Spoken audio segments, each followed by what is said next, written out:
Thank you for joining us on This Week in Turkey. I am Murat, Türsan. Tonight, Ukraine takes delivery of more Turkish drones, and we'll have Medyascope regular Selim Kuneralp for analysis. The latest inflation numbers are in. The opposition finally releases the new constitutional draft, and Turkey partially lifts COVID restrictions. Our main story tonight, the Russian incursion into Ukraine, is on its 8th day. Reports indicate that Türsan, a city in Ukraine's south, some 90 kilometers away from Crimea, has fallen under Russian control, making it the first major Ukrainian city to be seized by Russian forces. Damage is widespread in other Ukrainian cities near Kiev as shelling of civilian buildings and infrastructure continue. While the Russian forces make progress in the south, they are mostly stalled in the north due to supply and fuel shortages. While Ukrainian military is outnumbered and outmatched, Turkey lends a hand but continues to be vague in rhetoric. The Ukrainian defense minister announced that they have taken delivery of more Turkish unmanned combat air vehicles, colloquially drones. The Bayraktar TB2s were infamously hailed as a game-changer in last year's Nagorno-Karabakh war between Armenia and Azerbaijan. But it is dubious if they will be as effective this time around. Furthermore, after a week of dragging feet, the Turkish Foreign Ministry announces that they have blocked the passage of 3 out of 4 Russian military vessels destined for the Black Sea. Has Turkey finally taken a clear stance in the conflict? We'll have Selim Kuneralp for analysis. But let's go to that story first.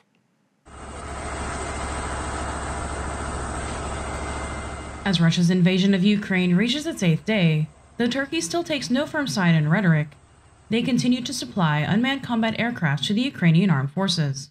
Ukraine's defense minister, Oleksiy Reznikov, revealed on a Facebook post that they had taken delivery of more Bayraktar TB2s, but elaborated no further.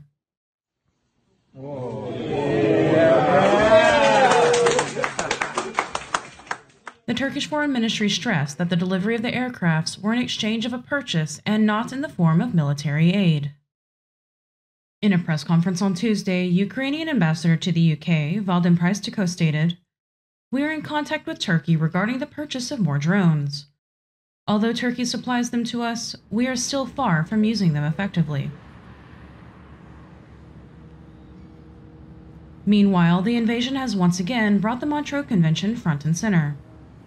The Montreux Convention, signed in 1936, governs the passage of ships through the Bosphorus. The convention mandates that civilian ships be allowed free passage through the strait, but allows Turkey governance over the passage of military vessels. Speaking on the first day of the attack, Ukraine ambassador to Ankara, Vasil Bodnar, stated, "I conveyed the request for help and the closure of the straits to the Ministry of Foreign Affairs. Article 19 of the Montreux Convention should be applied." As a response, on February 25th, Foreign Minister Mevlut Çavuşoğlu said that if a state of war between Russia and Ukraine is legally accepted, the passage of warships through the strait will be prohibited. Çavuşoğlu continued saying, "Our experts are working on whether there is a state of war." On the 27th, Çavuşoğlu was more decisive. "This is not a military operation. It is officially a state of war." On Wednesday, Çavuşoğlu stated that Turkey had prohibited the passage of 4 Russian military vessels. The last time it was said that the 4 ships of the Russians would arrive on February 27th through the 28th. 3 of them are not registered to bases in the Black Sea. "We said, don't send these ships."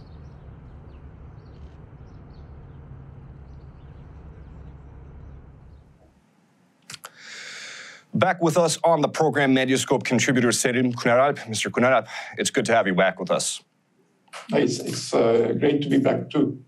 Now, Mr. Kuneralp, last week, the Turkish stance on the Russian invasion of Ukraine was vague, to say the least. President Erdogan really just left it up to NATO to make the call, while Foreign Minister Mevlut Çavuşoğlu was still investigating if the invasion constituted a war. This week, Ukraine says that they have taken delivery of more Turkish drones, though the Foreign Ministry stresses that this was a purchase and not military aid. And Turkey announces the passage of some Russian military vessels through the Bosphorus have been blocked, though one was allowed to return to its port of origin in the Black Sea. Now, what is your read of the situation? Is Turkey inching towards taking a stronger stance against Russia this week, or is Turkey still vague on its stance, perhaps due to its economic dependence on Russia? And do you expect this to change anytime soon? Well, I would say that, as you've just said, there has been a shift, a gradual shift in the position taken by the Turkish government. Of course, like for everyone else around the world, the Russian invasion of Ukraine just about a week ago came as a big surprise, indeed as a shock to the Turkish authorities. It was totally unexpected, and they were certainly unprepared for it. And to begin with, they perhaps didn't realize the scale that this invasion was taking. So they gave the impression that they were trying to accommodate the Russians, and I would say that the vote on the suspension of Russia from the Council of Europe, which took place, I think, a day after the invasion in Strasbourg, where Turkey abstained, was one of the very few members of the Council of Europe to abstain. That was a sign of an attempt made by the Turkish authorities, to appear, if not impartial, at least not totally hostile to Russia.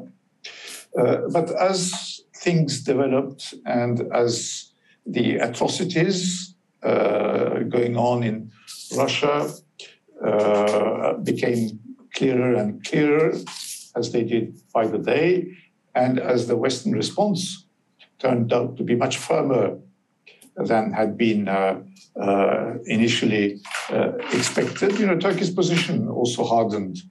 And we could see that at the vote at the United Nations, which was sometime in the middle of the week, the United Nations General Assembly, where just 5 countries voted for Russia. About 30, I think, abstained, but Turkey voted against.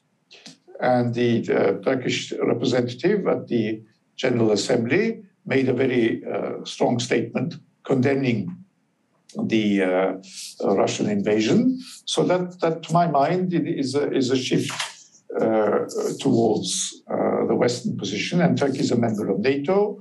And as far as I know, it has made no objections to the decisions taken by NATO on strengthening its presence in Eastern Europe, for instance. And as you know, every member state of NATO has veto power, but Turkey chose not to exercise that veto.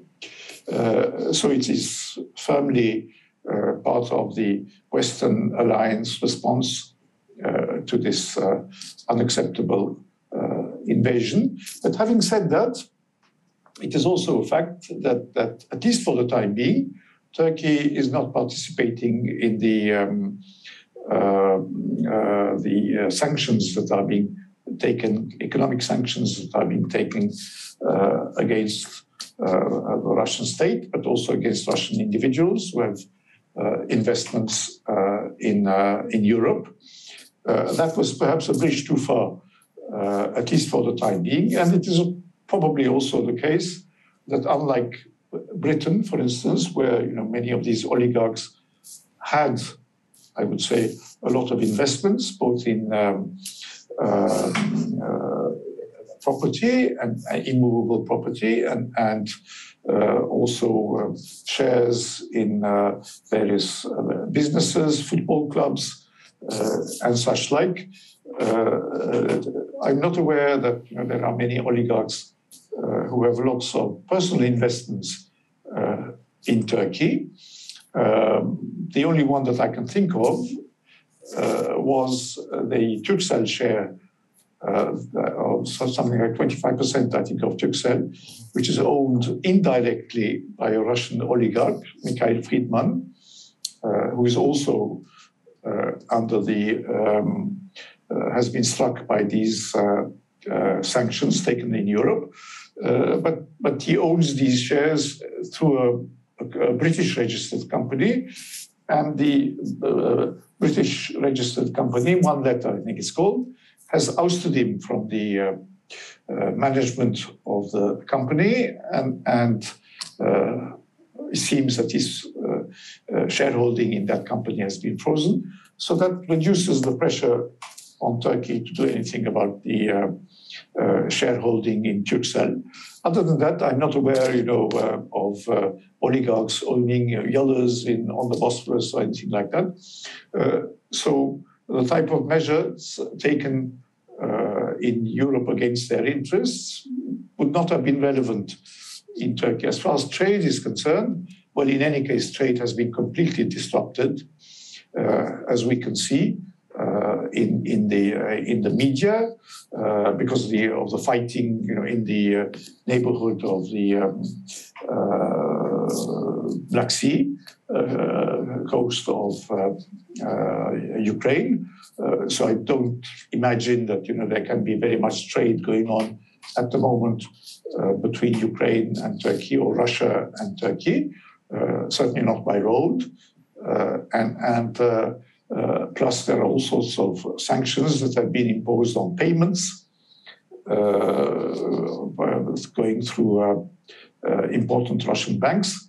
And that means, I suppose, that any Turkish company which would have dealings with a Russian company, payments to be made, and so on, would probably face some difficulty.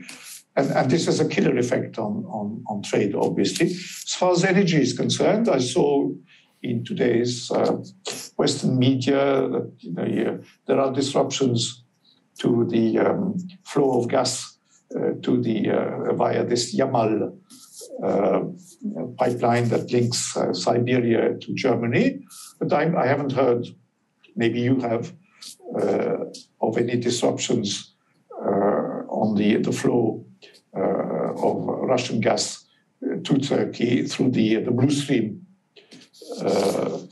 pipeline that goes across the Black Sea, as you know, and is the main channel for flows of Russian gas to Turkey. So I haven't heard of any such disruption, but we're still, on day 9 of this war, and it doesn't look like it's going to end very quickly. At least, that's not the impression that I have sitting where I am. The Russians don't seem to have made the kind of progress that they had anticipated. And this means that unless something totally unexpected happens, the war is going to drag on and on.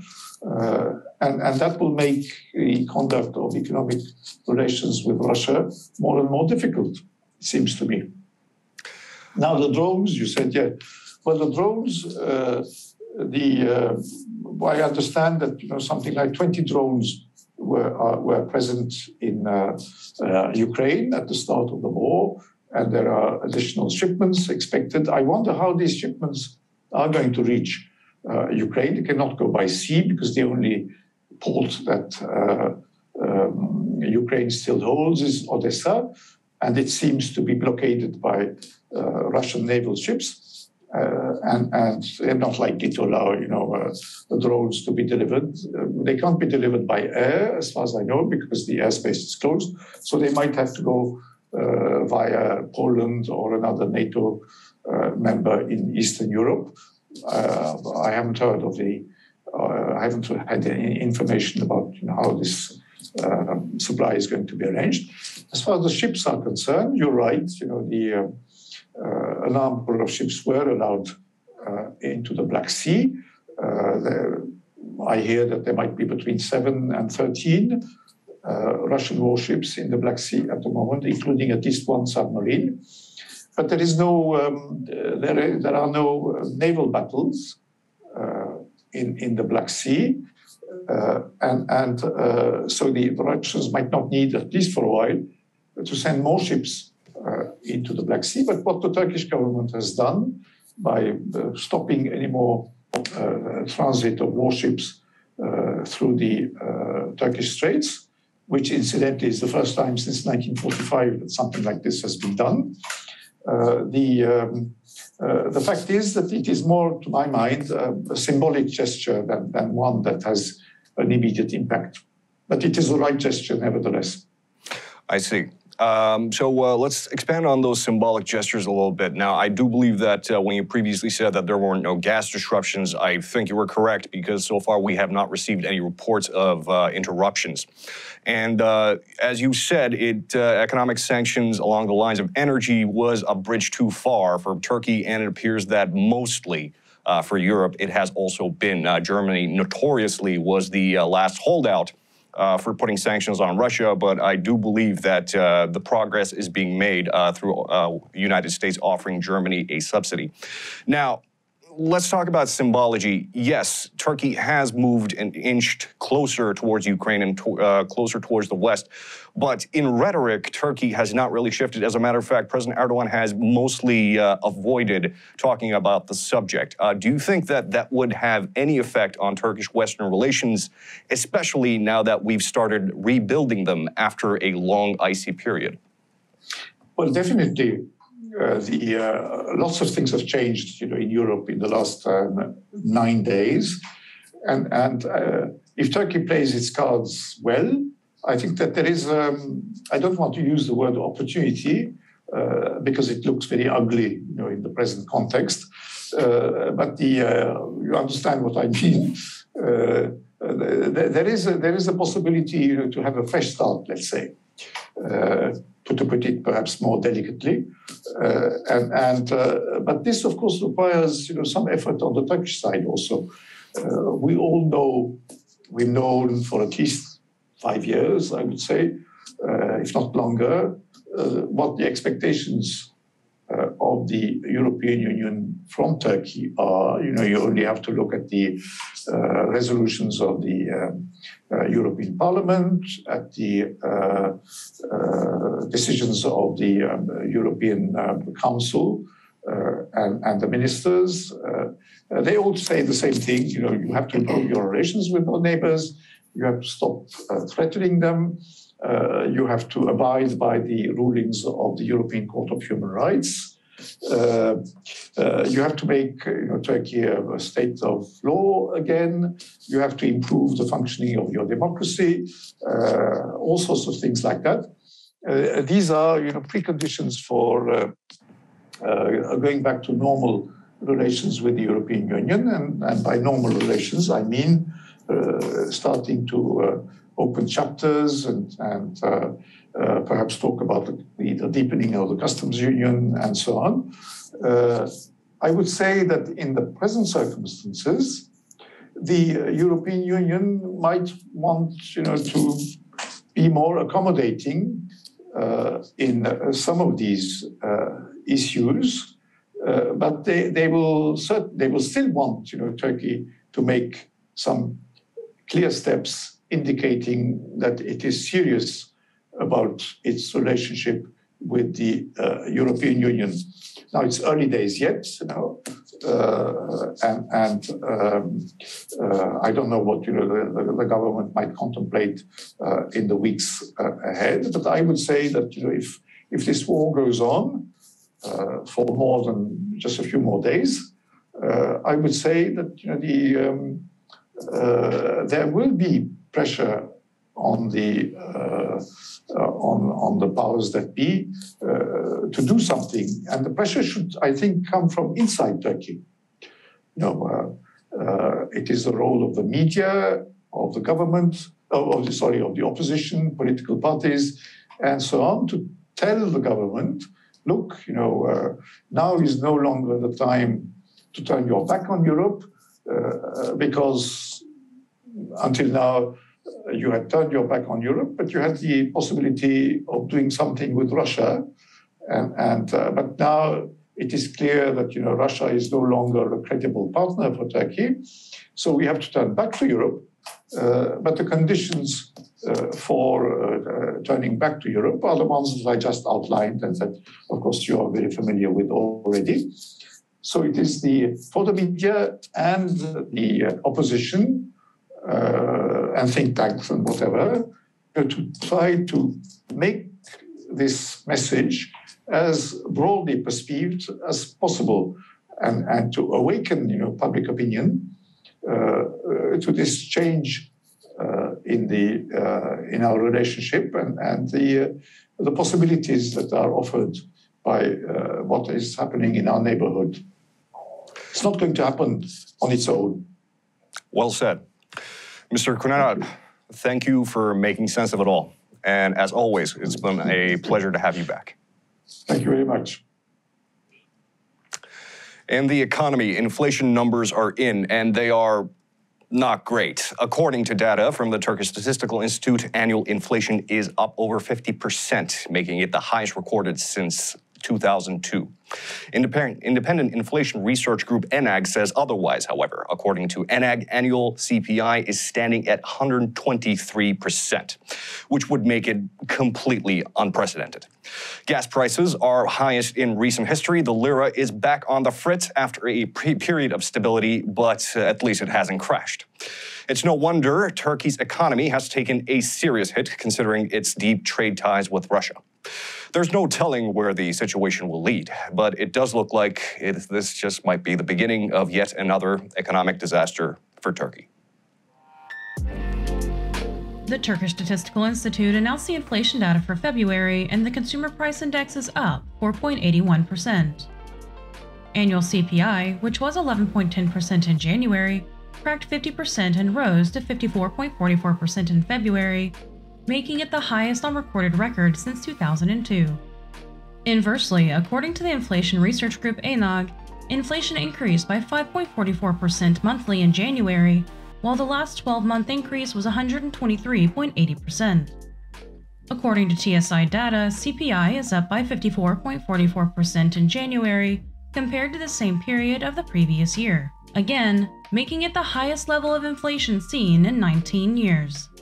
The spending group with the highest increase in annual CPI was transportation at 75.75%. The annual increase in food and non-alcoholic beverages group is up 55%, and the increase in February was 4.81%.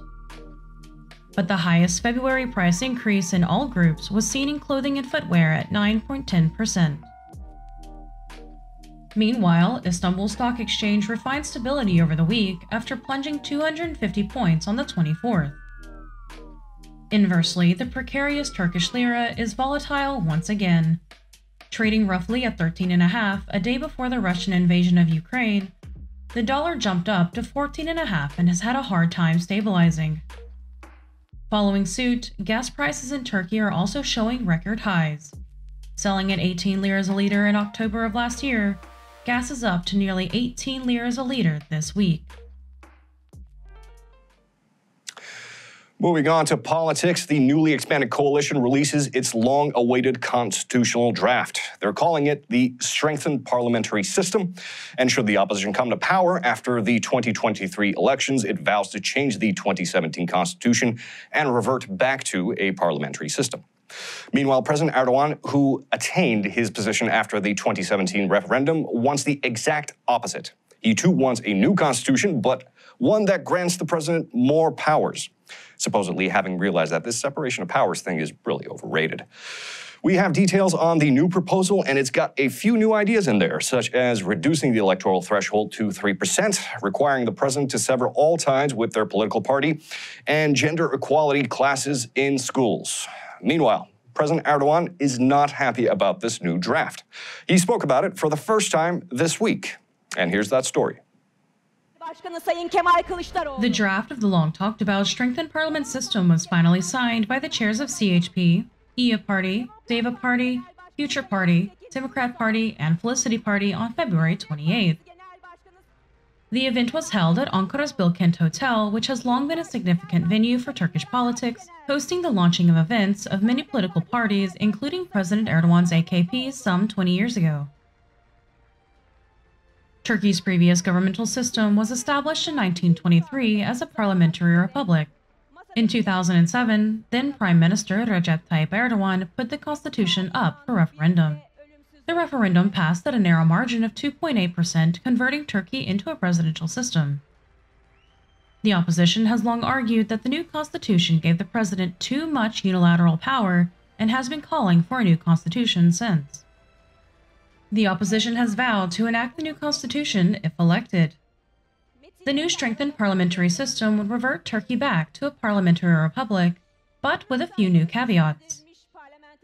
The new system limits the president's term to 1 and must have no political ties with their party.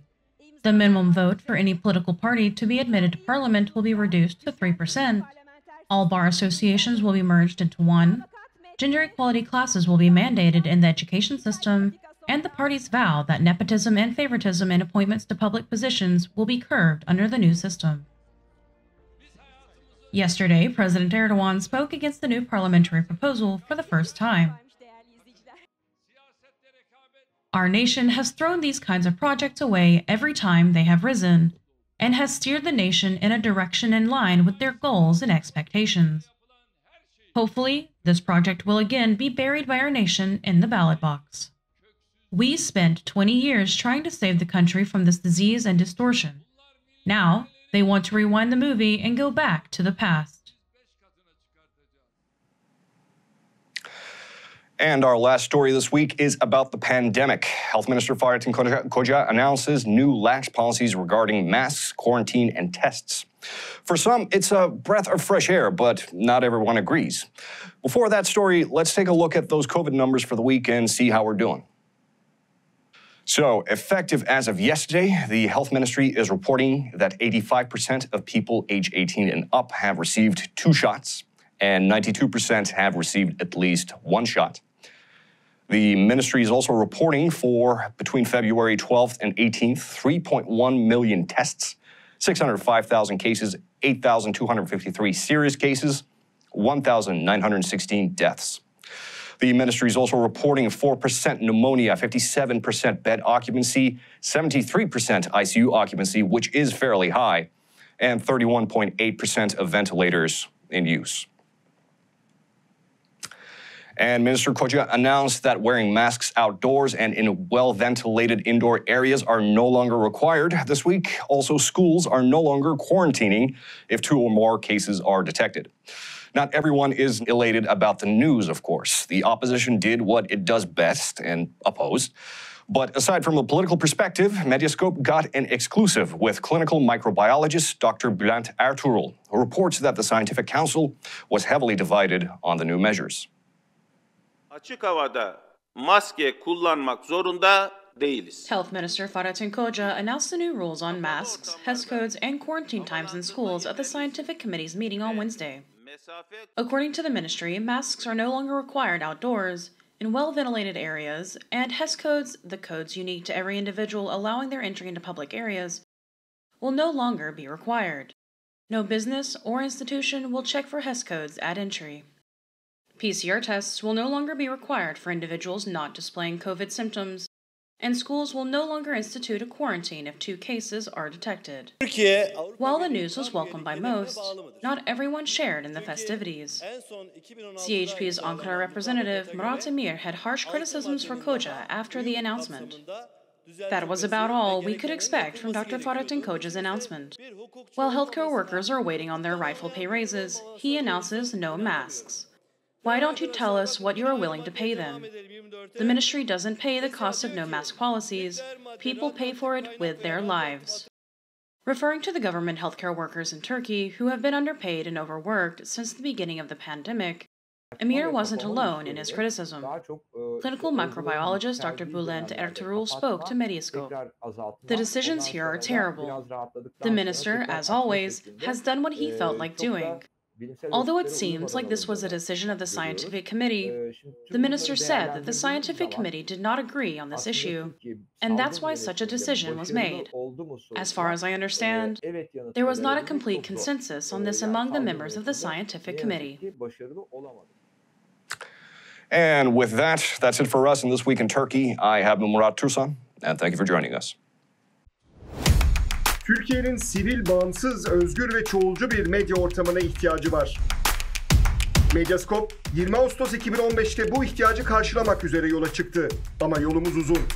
Bu yolculukta bize Patreon veya YouTube'un katıl butonu üzerinden katkıda bulunabilirsiniz. Destek verin, sizinle güçlenelim.